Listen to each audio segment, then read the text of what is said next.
Hello friends, तर स्वागत आहे तुमचं आपल्या या यूट्यूब चॅनलवरती. मित्रांनो, आपण या स्टोरीचा अंतिम भाग पाहणार आहोत. इशिता मॅडमने ड्रायव्हरचं उत्तर ऐकताच नियती थबकली. तिच्या चेहऱ्यावरचं भाव क्षणात बदललं. आश्चर्य, भीती आणि संशय सगळं एकाच वेळी उमटलं. इशिता मॅडमने म्हणजे माझ्या सासूनेच? ती मनात पुटपुटली. तिचं हृदय जोरजोरात धडधडू लागलं. अन्या आधीच थोडं पुढं गेली होती, पण नियती अजूनही तिथेच उभी होती. ड्रायव्हरकडे एकटक पाहत होती. अंकल, तुम्ही खात्रीने सांगताय ना? कालच्या ऑर्डर इशिता मॅडमनेच दिली होती. ड्रायव्हर थोडा घाबरत म्हणाला की हो मॅडम, त्यांनीच सांगितलं होतं की सगळ्या गाड्या क्लिनिंगसाठी पाठवा. पण का विचारताय? काही नाही. नियतीनं जबरदस्ती हसू आणलं. फक्त असंच विचारलं. ती वळली आणि चालू लागली. पण तिच्या मनात विचारांचा वादळ उठला होता. इशिता मॅडम म्हणजे सासूमा. त्यांनी असं का केलं असेल? काल गाड्या क्लिनिंगसाठी गेल्या होत्या आणि आजच माझ्या वडिलांच्या केसची नवीन माहिती समोर आली. हे फक्त योगायोग असू शकतं? नाही. ती विचारातच गाडीत बसली. अन्या मोबाईलमध्ये गुंतलेली होती, पण नियती मात्र खिडकीबाहेर पाहत होती. तिच्या डोळ्यात संभ्रम आणि असुरक्षितता स्पष्ट दिसत होती. कार कॉलेजच्या रस्त्यावर वळली तेव्हा तिचा फोन पुन्हा वाजला. स्क्रीनवर एक अज्ञात नंबर झळकला होता. ती क्षणभर थांबली, मग फोन उचलला. हॅलो. फोनच्या दुसऱ्या टोकाला एक ओळखीचा पण धुसूर आवाज होता. तुम्ही अजून सत्य शोधायचं थांबलेलं नाही, बरोबर ना? नियती म्हणाली. ती दचकली.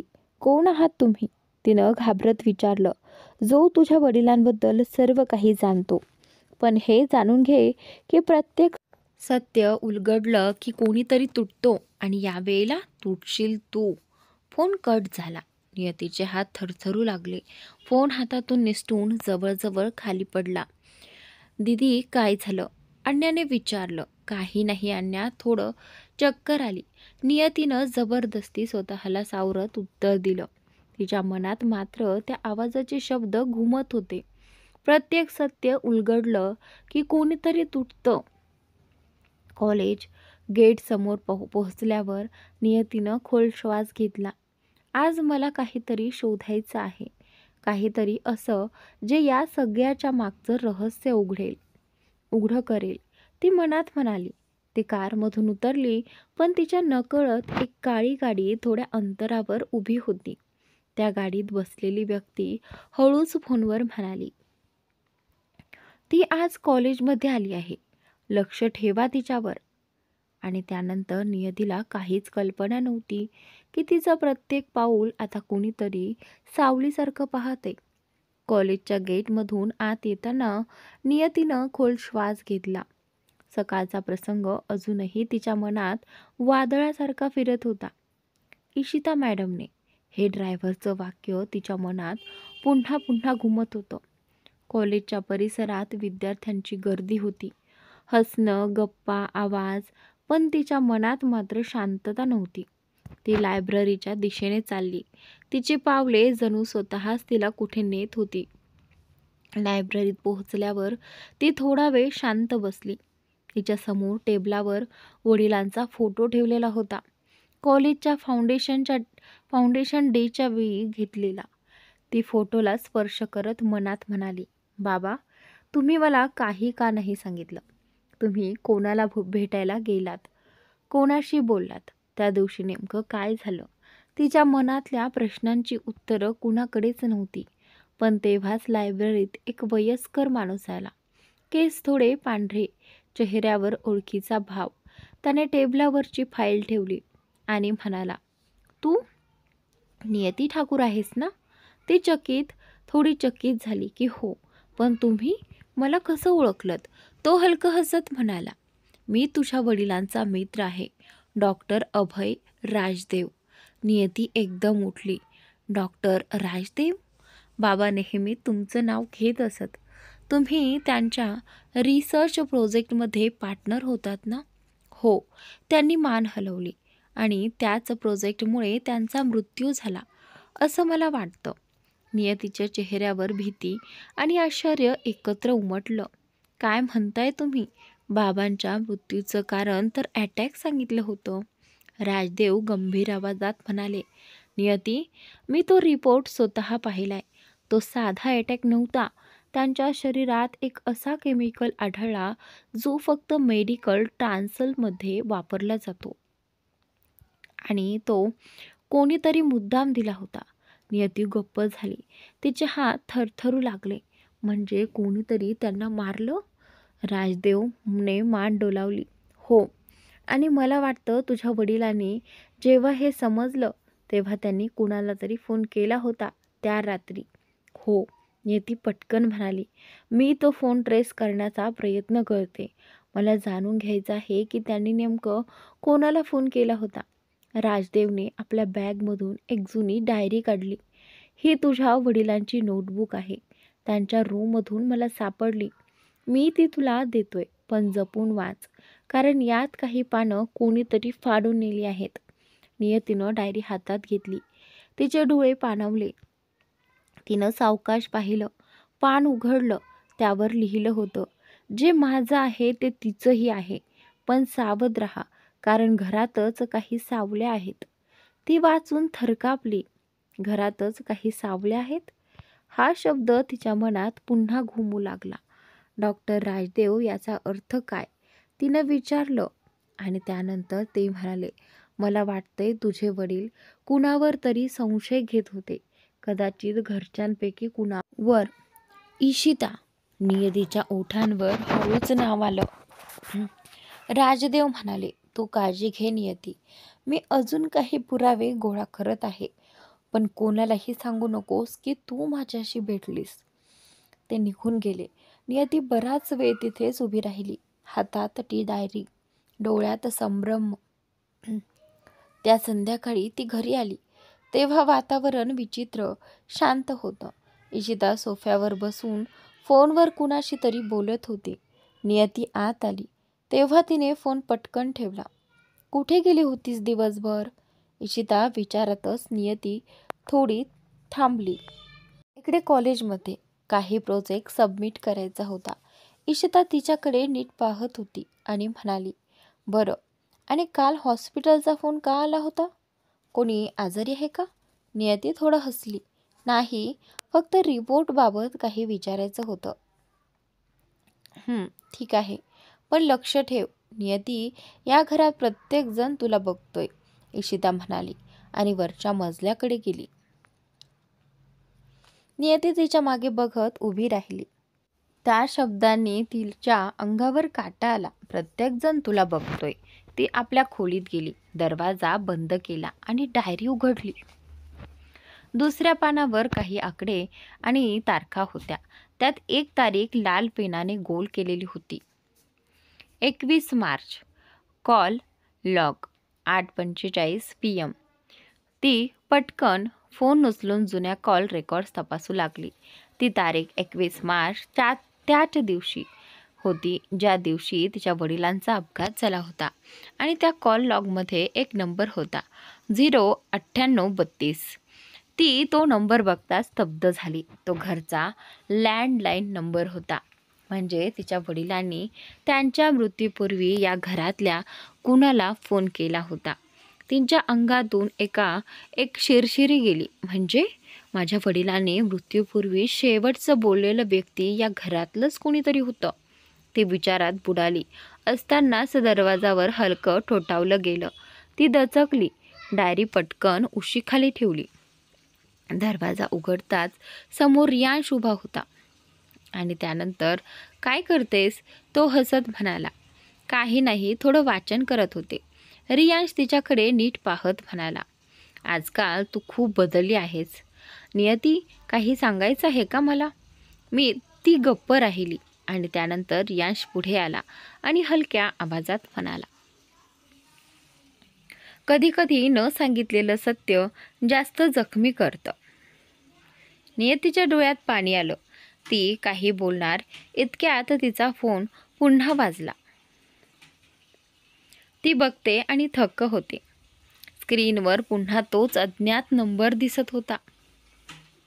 आणि त्यानंतर त्या दिवशी कॉलेजमध्ये दिवसभर नियतीचं लक्ष कुठेच लागत नव्हतं. वर्गात बसलेली ती पुस्तकं उघडून ठेवत होती, पण नजरा सतत दाराकडे जात होत्या. फोनवरील तो गूढ आवाज अजूनही तिच्या कानात घुमत होता. प्रत्येक सत्य उलगडलं की कोणीतरी तुटतो. दुपारचा क्लास संपल्यावर ती लायब्ररीकडे गेली. शांत वातावरणात बसून तिला थोडं स्वतःला सावरायचं होतं, पण तिथे बसल्यावर तिचा फोन पुन्हा व्हायब्रेट झाला. तिनं पटकन पाहिलं, अननोन नंबर. क्षणभर थांबवून तिनं कॉल उचलला. हॅलो, कोण बोलतंय? समोरून एक थंड आवाज आला. जर तुला तुझ्या वडिलांच्या मृत्यूचं खरं कारण जाणून घ्यायचं असेल तर आज संध्याकाळी जुन्या कारखान्यात ये. तिथे तुला एक फाईल सापडेल. पण तुम्ही नियतीनं काही विचारायच्या आधीच कॉल कट झाला. तिचं हृदय जोराने धडधडू लागलं. ती उठली आणि लायब्ररीतून बाहेर पडली. तिच्या मनात एकच प्रश्न, ही फाईल कोणत्या प्रकारची असेल आणि कोणी ठेवली असेल? संध्याकाळी कॉलेज सुटलं. सूर्यास्ताच्या लालसर किरणांनी परिसर रंगला होता. नियतीनं घाईघाईने घर गाठलं आणि खोलीत जाऊन बॅगमध्ये टॉर्च, फोन आणि एक छोटी डायरी घेतली. ती बाहेर पडत असतानाच तिच्या मागून इशिता मॅडमचा आवाज आला. नियती, कुठे चालली आहेस? या वेळेला ती थोडी अडखळली. मी फक्त अन्याला भेटायला जाते. ती थोडी बरी नाही. त्यानंतर इशिता मॅडम हसल्या. इतक्या रात्री? ठीक आहे, पण फोन जवळ ठेव. नियती निघाली, पण तिचं मन मात्र आता संशयाने भरलं होतं. कदाचित त्याने फोन कॉलचा आणि इशिता मॅडमचा काही संबंध असेल का? ती जुन्या कारखान्याजवळ पोहोचली तेव्हा आजूबाजूला अंधार पसरला होता. ठिकाण अगदी ओसाड. मोडकळीस आलेल्या भिंती, गंजलेल्या लोखंडी गेट्स आणि वाऱ्याने हलणाऱ्या टीनच्या पत्र्यांचा कर्कश आवाज. तिनं टॉर्च लावली आणि हळूच आत शिरली. अचानक कुठेतरी काहीतरी पडल्याचा आवाज झाला. ती दचकली. कोण आहे तिथं? उत्तर नाही. फक्त तिच्या टॉर्चच्या प्रकाशात धुळीचा एक ढग हवेत तरंगत होता. ती पुढे गेली. एका कोपऱ्यात तिला एक लोखंडी पेटी दिसली.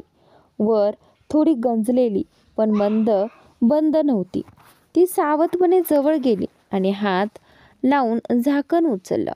आत एक फाईल होती. तिनं ती हळूच उघडली. पहिल्याच पानावर मोठ्या अक्षरात लिहिलं होतं, ॲक्सिडेंट केस रिपोर्ट, राज ठाकूर. त्यानंतर तिनं तो रिपोर्ट वाचायला सुरुवात केली आणि तिचे हात थरथरू लागले. त्यात नमूद होतं की अपघाताचा दिवस, वेळ आणि ठिकाण सगळं तेच होतं जिथे तिच्या वडिलांचा मृत्यू झाला होता. पण शेवटच्या पानावर एक वाक्य होतं, case closed as accidental by order of Ishita Thakur. तिच्या डोळ्यातून अश्रू गळाले. सासूमा, त्यांनीच केस बंद करायला सांगितलं. ती श्वास रोखून पुढचं पान उलटवते. त्यात एका पोलीस अधिकाऱ्याचा स्टेटमेंट होता. मॅडमनी आम्हाला हे प्रकरण पुढं न वाढवण्याचे निर्देश दिले होते, कारण त्यात त्यांच्या घराचं नाव येत होतं. नियतीच्या डोळ्यासमोर सगळं फिरायला लागलं. म्हणजे माझ्या वडिलांचा मृत्यू अपघात नव्हता, काहीतरी लपवलं गेले. तेवढ्यात मागून कोणीतरी हळूच म्हणालं,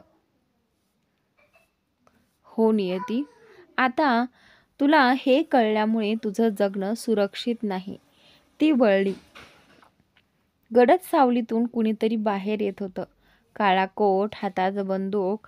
नियतीनं मागं सरकत फाईल छातीशी धरली. आणि त्यानंतर, तू कोण आहेस? नियतीने विचारलं. तो हसला. मी तो आहे ज्याला ही फाईल तुझ्या हातात येऊ नये असं वाटत होतं, पण आता उशीर झालाय. ती किंचाळणार इतक्यात तिथं कुठून तरी एक कारचा हेडलाईट चमकला. नियती, खाली बस. आवाज रियांशचा होता. त्याने कारमधून बाहेर पडताच गोळीचा आवाज झाला. धाड.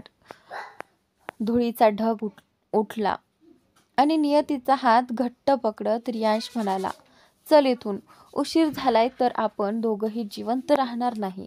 दोघं धावत बाहेर पडले. त्यांच्या मागून गोळ्या झाडल्या जात होत्या. गाडीमध्ये बसल्यावर नियती श्वास घेत म्हणाली, रियाश, मला सगळं कळलंय. बाबा मरण पावले नाहीत, त्यांना मारण्यात आलं होतं. आणि त्यानंतर इकडे रियाशनं तिच्याकडे पाहिलं. मला माहीत आहे, पण हे सांगायचं होतं की सत्य अजून संपलेलं नाही. तो जो कारखान्यात होता तो एकटाच नव्हता. नियती थरारली. म्हणजे अजून कुणीतरी आहे? रियाश शांतपणे म्हणाला. हो, आणि तो कुणीतरी नाही, तुझ्या घरातलाच आहे. त्यानंतर घरात परतल्यावर नियतीची झोपच उडून गेली होती. डायरीची हळूवार शब्दरचना, कारखान्यातील फाईलवरील by order of Ishita Thakur हे वाक्य, हे सर्व तिच्या मनात धावून फिरत होतं. रात्र अगदी शांत होती, पण तिच्या आतलं कोलाहल शांत होत नव्हतं. ती उशीकाठी बसली आणि फाईल पुन्हा हातात घेतली. पानावर पान उलटवत असताना तिच्या डोळ्यात एक लहानसे पत्रक लागले. हॅड रिटन नोट, हळूच फाडलेलं, त्याच्या काठावरून उघडून टाकलेलं. नोटवर फक्त एक वाक्य होतं, जो मला शोधू लागेल त्याला समाप्त करावं लागेल. नियतीच्या हृदयात थंडी खाली लागली. ती नोट इतकी छोटी होती, पण तिच्यातली गंभीरता प्रचंड होती. कोणीतरी थेट तिच्या वडिलांच्या मागचे सगळे निर्णय आणि त्यातून उगवलेले प्रश्न मिटवण्याचा हा प्रयत्न होता. आणि त्याच्या मागे म्हणजे इशिता उभी होती. तिचा फोन हळूच व्हायब्रेट झाला. स्क्रीनवर रियान्सचं नाव चमकलं. तो आला आणि तिच्या हातातली फाईल बघून थेट तिच्या चेहऱ्यावर नजर ठेवून बसला. त्याच्या डोळ्यात काय होतं ते तिच्या अंतर्मनाला जाणवत होतं. काळजी, कठोर निर्धार आणि थोडंसं दुःख. नियती, त्याने हळूच हाक मारली. तू काही शोधलं आहेस का? ती निळसर मंद हसली. हो, पण या सगळ्यात मला खात्री हवी आहे की हे सगळं कुठपर्यंत जाऊ शकतं. रियाशने बाजूला ठेवलेली डायरी घेतली आणि वाचायला सुरुवात केली. 2 मिनिटातच त्याने नजर वर काढली आणि आवाज थरथरला. हे हे खूप खोल आहे. त्यानंतर दोघांनी एकमेकांकडे नीट बघून सगळं ठरवायला सुरुवात केली. घरात कोणी कोणाला बोलावलं, कॉलवेज रेकॉर्डर्स, ड्रायव्हरचा स्टेटस, हॉस्पिटलचा रिपोर्ट आणि डॉक्टर राजदेवकडून सापडलेली जुनी डायरी. प्रत्येक धागा एक नेटवर्कसारखा जोडला होता आणि त्या नेटवर्कमधलं केंद्र इशिता. आठवणींचे तुकडे. नियती रातभर जागी राहून जुने कॉल लॉग नोंदी वाचत बसली. 21 मार्चच्या कॉलमध्ये घराच्या नंबरवरून एक अज्ञात नंबर कॉल झाला होता. तोच नंबर ज्याने तिच्या वडिलांच्या आयुष्यात नाट्यमय बदल केला. डायरीतील आणखी नोंदींनी गोष्टी अधिक स्पष्ट केल्या. वडिलांनी एक खास प्रोजेक्टवर काम केलं होतं.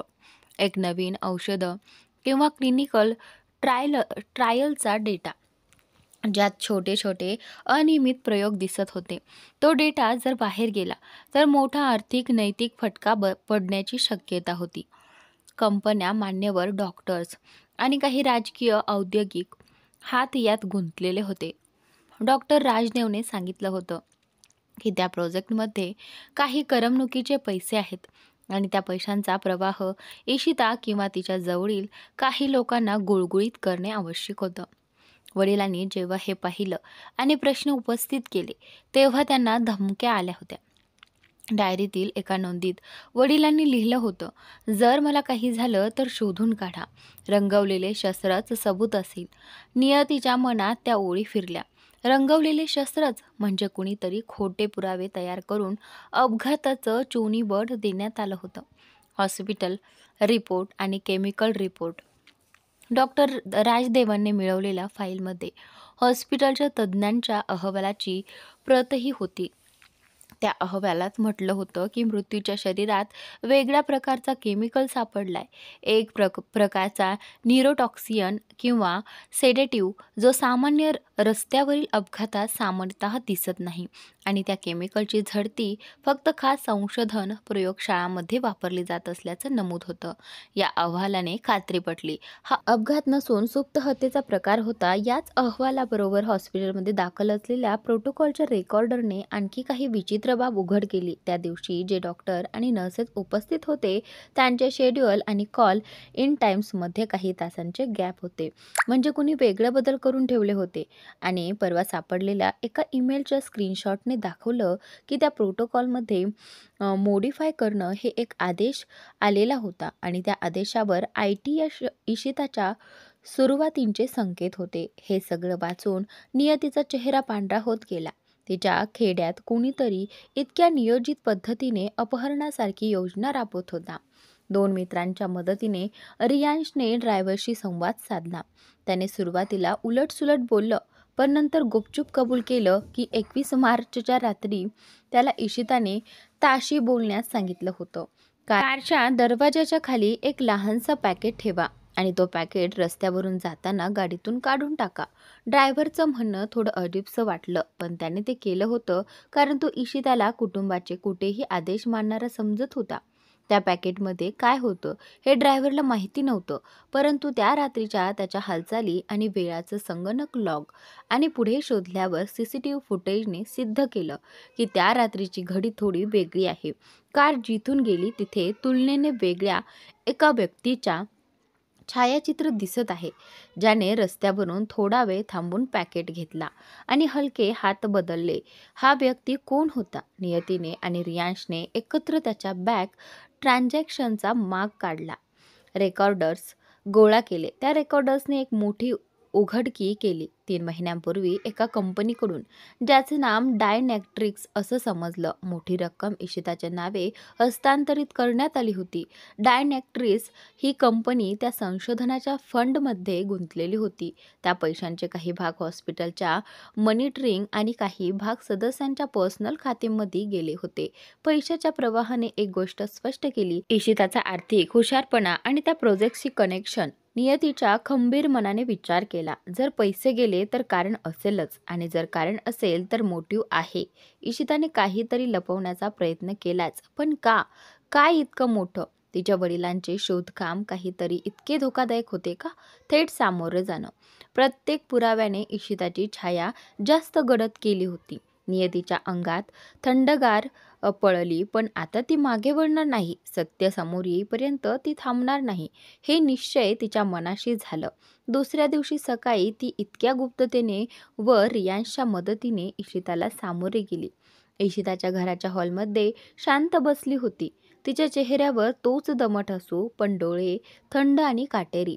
नियती सगळ्या पुराव्यांसह तिला समोर उभी राहिली.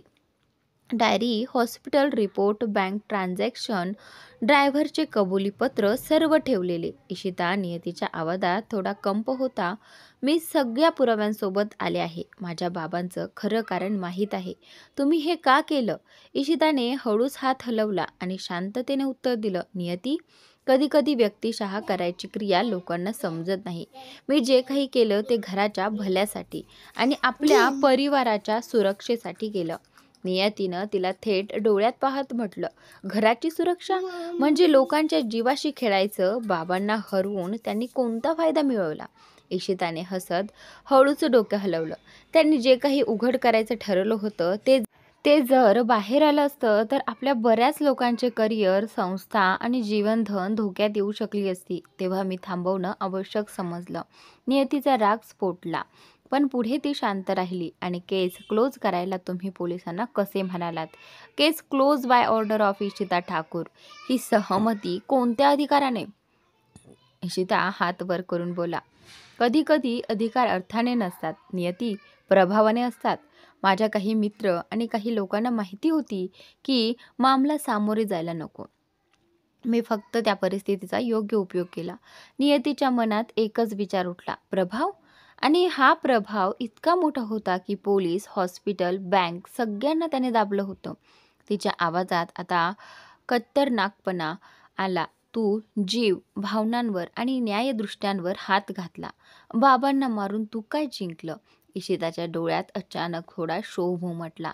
ती उठली आणि चेहरा कठीण झाला. तुझ्या वडिलांनी काही गोष्टी केल्या ज्यामुळे अनेक जण त्यांचं नुकसान होऊ शकलं असतं. तुम्हाला वाटेल की मी संकटाची वाट पाहत बसले असते. नाही, मी तो कट उधळलं की घर सुरक्षित राहील. नियतीचे हात थरकले, पण ती आता स्थिर निष्कर्षाकडे आली. तुम्ही ज्या संशोधनातील पैशांचा जाळे उघडके करायचे होते, त्या पैशांमुळे कितीतरी लोकांचे भविष्य जोडलेले आहे. पण त्यामुळे एक माणूस गेला. माझा बंधू, माझा बाप. त्याला कोण देणार न्याय? इशिताने एका मिनिटासाठी नजर खाली केली. मग ती शांतपणे म्हणाली, कुठेही अचूकता हवी असेल तर बँक आणि पोलीस सिस्टीमच्या रेकॉर्डसह उघड करावीत. पण लक्षात ठेव, जेव्हा सचोटी बाहेर येते तेव्हा अनेकांना तोडलं जाऊ शकतं. मी तो धोका पत्करते. मी स्वतःला जबाबदार समजते. त्या क्षणी नियतीला काहीतरी समजलं. इशिताचा हेतू फक्त आर्थिक किंवा शक्तीचा नव्हता. त्यामागे भीती होती. ती भीती की जे सत्य बाहेर पडलं तर विघात होईल आणि तिच्या घराच्या प्रतिमेवर, सामाजिक नात्यावर आणि जे लोक त्या प्रोजेक्टपेक्षा जास्त प्रभावित होऊ शकतात त्यांच्यावर. पण शिवाय भीती आणि स्वरक्षणाला नैतिक परवानगी नाही. प्राण घेणं म्हणजे अपराध. इशिताच्या कबुलीनंतर नियतीनं निर्णय घेतला की ही बाब पुढे न्यायालयात जाईल. पण इतकं सहज नाही. इशिताचे बांधिलकीचे लोक, प्रभावी संपर्क त्यांना पडताळणीसाठी थांबवतील. रियांशने ठरवलं की आधी सर्व पुरावे सुरक्षित करायचे. सीसीटीव्ही फुटेज, ड्रायव्हरची अधिक स्पष्ट कबुली, हॉस्पिटलमधील प्रोटोकॉलचे प्राथमिक दस्तऐवज आणि सर्व बँक ट्रान्झॅक्शनची फॉरेन्सिक कॉपी. दोघांनीही रात्री उशिरापर्यंत काम केलं. त्या दरम्यान इशिताच्या फोनवरून एक गडद धमकीचा संदेश आला. थांब, नाहीतर तुमच्या जवळच्या व्यक्तींकडे परिणाम पोहोचतील. हा संदेश दाखवल्याने नियतीचं अंग शहारेल. परंतु ती थांबली नाही. तिच्या मनात आता एक नवीन आग पेटली होती. केवळ सत्य शोधण्याची नव्हे, तर न्याय मिळवण्याची. घरातील फाटलेली विश्वासाची सूत स्त्रिया निष्कर्ष पुढे चालू वाटले. एकदा दुसरा सदस्य घरातल्या साखळीचा भाग असेल याची शक्यता लक्षात आली. इशिताच्या कबुलीनंतर नियतीच्या मनात एक नवीन संशय आला. का? अवधानजीचा सहभाग मात्र पूर्वी संशयास्पद वाटला होता. त्याच्या वर्तणुकीमध्ये काही वेगळेपण होतं. कधी समजूतदारपणा, कधी फेटाळण्याचा अंदाज. परंतु त्या दिवशीच्या चर्चेत अवधानजी खूप सहज दिसले. जणू त्याला काहीच माहिती नव्हतं. पण ही सगळी चित्रे इतकी जटिल होती की प्रत्येक व्यक्तीला शंका वाटणारच. कदाचित इशिताने अवधानजींचा उपयोग केला असावा, किंवा कदाचित अवधानजी स्वतः काहीतरी लपवत आहेत. रात उजाडेपर्यंत नियतीने घरचे अनेक छोटे छोटे पॅटर्न शोधले. इशिताचे काही फोन कॉल्स लपवले गेले होते. ड्रायव्हरचा रेकॉर्ड अंशतः बदललेला होता आणि बँकेच्या रेकॉर्डमध्ये काही ट्रान्झॅक्शन हटवण्यासारखे संकेत होते. हे सगळे देत असलेले संकेत म्हणजे एक मोठा षड्यंत्र होता, जिथे प्रत्येकाला किंचितसा हात होता. ठाम निष्कर्ष आणि पुढचा संघर्ष. सकाळ झाल्यावर नियतीने रियांशला ठामपणे पाहून म्हटलं, आता फक्त एक मार्ग आहे. आपण हे सगळं सार्वजनिक करणार, पण आधी आपण सुरक्षित मार्गाने हे छापावे.